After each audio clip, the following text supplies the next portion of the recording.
Ang saya-saya ni Senator Bong Revilla nang mag-stopover sila sa SM San Lazaro, Manila after ng kanilang motorcade parade sa Comonava area para sa finale episode ng Tolome.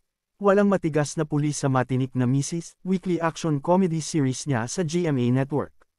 Ngayong Sunday, February 2, 7:15 PM na kasi ang finale episode ng Season 3 ng nasabing show. At ang lakas nga raw ng show nila ni Beauty Gonzales kaya super ganado sila sa pagpopromote. Bale 7 episodes lang ang kanilang Season 3 dahil magsisimula na ang campaign period at kumakandidato kasi uli si Bong bilang senator kaya kailangang itigil muna ang kanyang show. Pero babalik naman kami after the elections. Tigil lang muna kami ngayon. Pero happy ako, kasi sina Beauty, Nino, Mulak, at iba pang kasama sa cast, sasamahan daw nila akong mangampanya, chika ni Bong.